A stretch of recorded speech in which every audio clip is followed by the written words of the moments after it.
India operates one of the most expansive railway networks on the planet. Millions of people use it to navigate across thousands of cities every day. But there is a geographical paradox built into this system. There is exactly one state where it is completely impossible to catch a train. That state is Sikkim. The barrier here is physical. Sikkim sits in the eastern Himalayas, surrounded by steep mountains and deep valleys, and terrain prone to heavy rainfall and landslides. Laying flat, straight steel tracks across this landscape requires fighting gravity and geology. The government is currently cutting through that very rock to build the Savok-Rungpo railway project. Engineers are boring tunnels and erecting bridges specifically designed to withstand the Himalayan environment, aiming to finally link Sikkim to the rest of the nation's transport grid. Current Affairs functions as a map of a country trying to upgrade itself. Every news cycle tracks India's attempts to navigate these physical and economic roadblocks. In Delhi, you can see the scale of those upgrades firsthand. The Delhi Metro runs 10 major lines across more than 285 stations. It is the largest urban transit network in India, moving millions of people daily and standing as a symbol of rapid urban progress. But high-speed urban growth generates severe side effects. Right now, India ranks as the second most polluted country in the world, heavily driven by vehicle emissions, industrial growth, and construction dust choking its capital. This chart shows global compliance with safe air quality limits. The World Health Organization, or WHO, sets a strict safety limit for PM2.5, which are incredibly fine, toxic particles that penetrate deep into the lungs. You can see here that only a tiny fraction of global cities meet this standard, with Asia suffering the highest concentration of unsafe air. The local government cannot ignore air that is dangerous to breathe.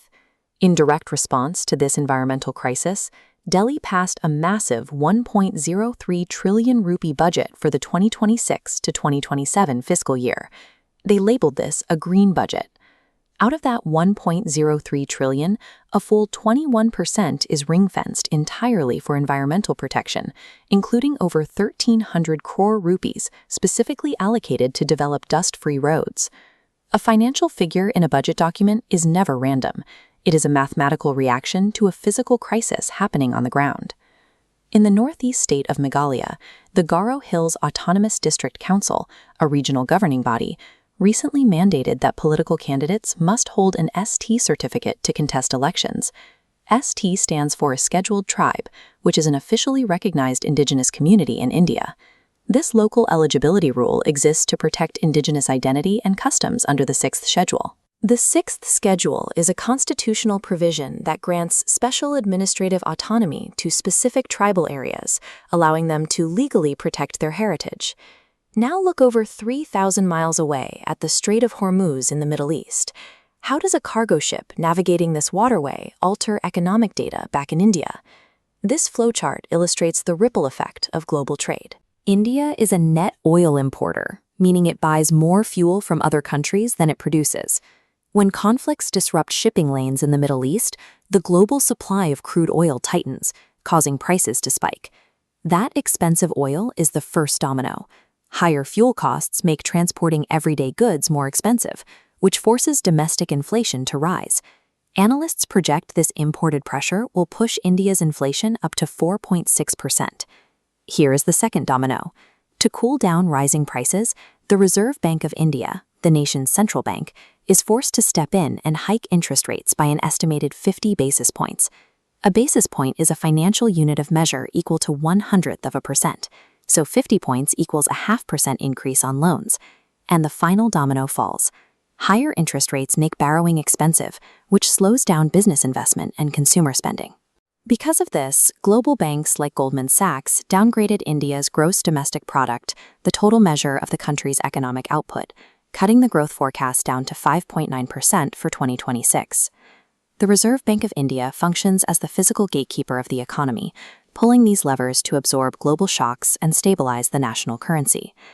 A GDP forecast tracks the collateral damage of a disrupted global supply chain. This data shows exactly where international pressures have hit the domestic economy. Economics and geography set the rules of the board, but the individuals playing the game are constantly adapting. Look past the systemic roadblocks and you find human capital advancing rapidly. In sports, 18-year-old Anna Hot Singh just secured her second consecutive JSW Indiad Open squash title, overpowering higher-ranked international players through sheer tactical skill and consistency. We see this same individual drive in global business.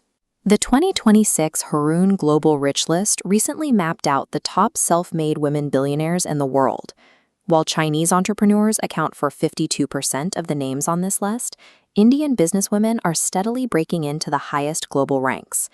Tech leader Radha Vembu of Zoho and retail founder Falguni Nayar of Nykaa have built multi-billion-dollar enterprises from the ground up, proving that Indian business influence is compounding. Terrain and global shipping lanes dictate the challenges, but ambitious human capital is how a country actually levels up. Step back and look at the map we just built. We went from the impassable rock of the Himalayas to the choking smog of Delhi to a single oil tanker in the Middle East.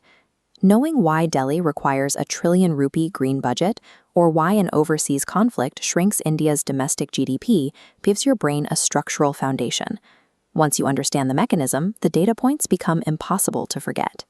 Examiners do not want to test your robotic memory. They want to see if you understand how the gears of the world actually turn. So, the next time you read a headline, stop simply asking what happened. Instead, ask yourself, where are we on the map, and why did this happen?